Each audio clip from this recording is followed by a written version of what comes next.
Magandang oras mga kababayan, mga ka-Golden Boy. Ito yung sinabi ko kanina na mayroong mga channel sa India na parang kumikiling yata sa Iran eh.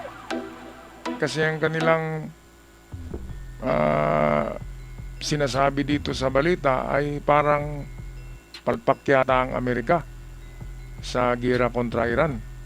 Kaya ito, atin mo na panoorin ng ating idol ko pa naman to, Nikita Kapoor. United States has been saying one thing again and again, that 90% of Iran's capabilities have been destroyed. But what if that is the exact illusion Iran wanted to create?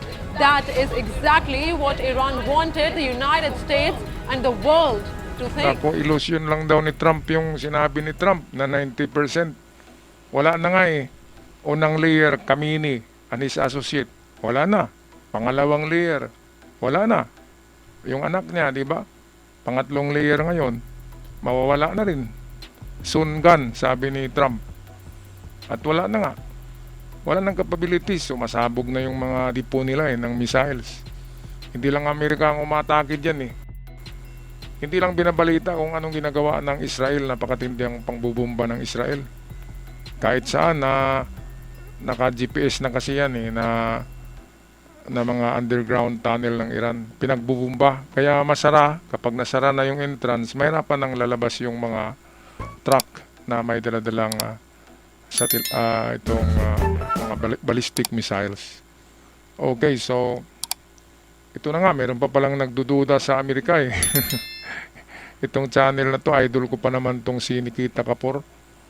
Pero sinabi niya, illusion lang daw ni Donald Trump yung sinabing 90% of the capabilities of Iran is wiped out. Hindi naman magsasalita si Trump nang hindi galing sa matinong sources eh.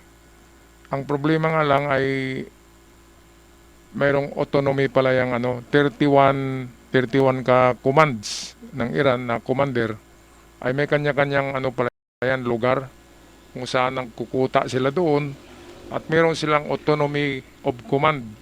Ibig sabihin, wala na magkukumand sa kanila kundi sila na lang. So kahit na madidbol yung ibang commander, madidbol si Ali Khamenei, which is didbol na nga, ay patuloy pa rin sila dahil sa doktrina na Mosaic Doctrine na kahit magkawatak-watak sila, ay patuloy pa rin ang kanilang gera. Patuloy pa rin hanggang sa matamaan sila ng missile, patuloy pa rin sila. Hanggang nandun na sila sa purgatorio, patuloy pa rin sila doon. At kapag binumba sila doon sa purgatorio, kung saan sila mapunta na kintulimbo, patuloy pa rin sila doon. Yun ang kanilang doktrina.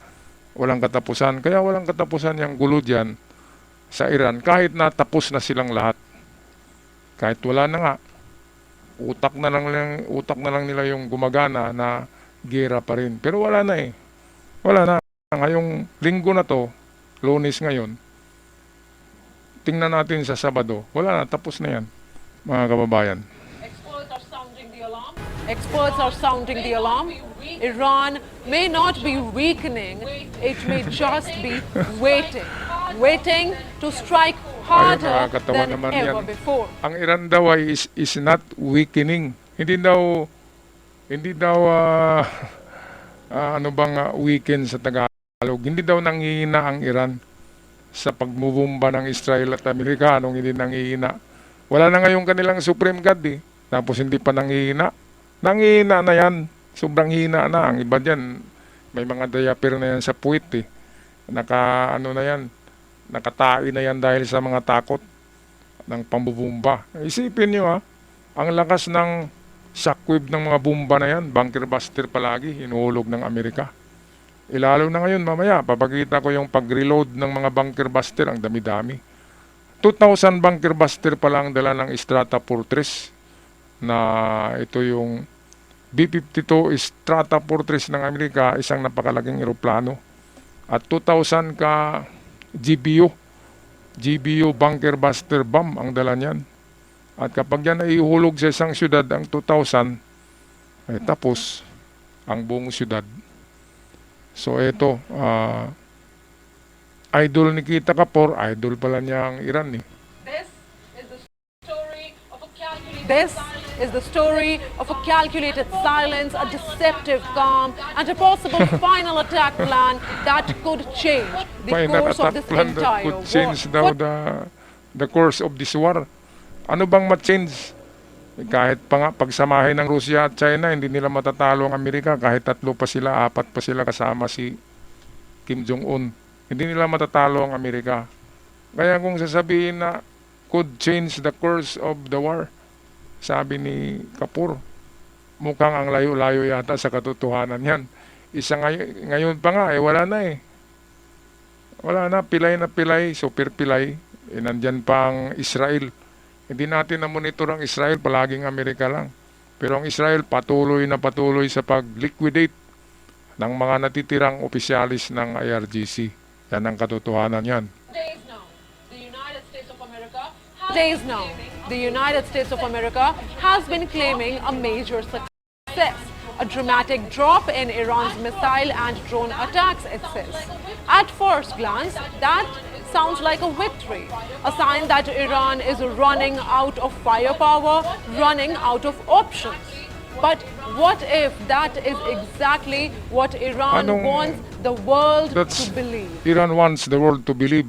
Wala nang supreme leader. Sino pa bang nagsalita dyan? Wala na. Pinapalaki nila ang ng Iran na mayroong pang capabilities ang Iran. Wala na talaga.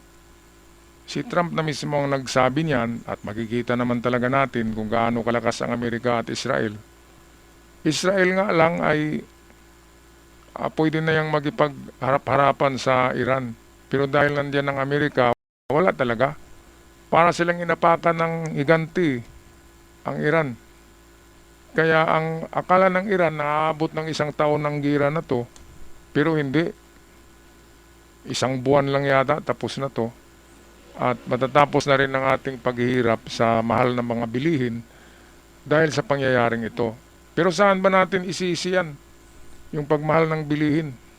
Sisi natin yan sa mga negosyante dito sa Pilipinas. Yung kanilang mga langis, mga old stock pa yan eh. Tapos kinabukasan, nagmahal ka agad. Hindi pa nga sila bumili ng bagong langis galing ng Middle East o Russia. Tapos, bakit nagmahal ka agad, di ba? Ganon din ang tubig dito sa amin. Ang style ng tubig ay, tsaka kuryente ay nagba-burn out sila halos araw-araw dito sa amin para ma-feel ng mga mamamayan na shortage na ng power ang kuryente dito para magtaas din sila ng kuryente. Paano kung magtaas sila? Next week tapos na ang gira. Diba? Tapos nagtaas na naman sila. Kalukuhan yan. Kaya wag muna magtaas dahil matatapos naman ito. Dahil hindi naman ito World War III na aabot ng 4 na taon.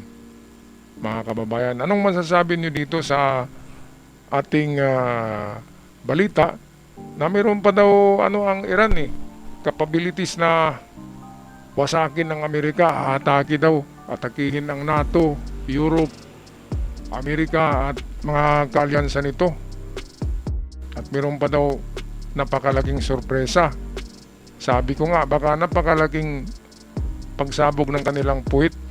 Diba dahil sa takot, nakakaihi na, nakakatain na, nagdiaper na. Yun siguro ang sumasabog sa kanilang puwit. Diba? Kailangan dyan loperamide. Hindi yung magsasabi na meron pa, wala na. Ano bang atake? Sila na nga yung inaatake ngayon, tapos aatake pa sila. Kung ikaw ay isang hayop na inaatake ng mga predator, siyempre magtago ka na.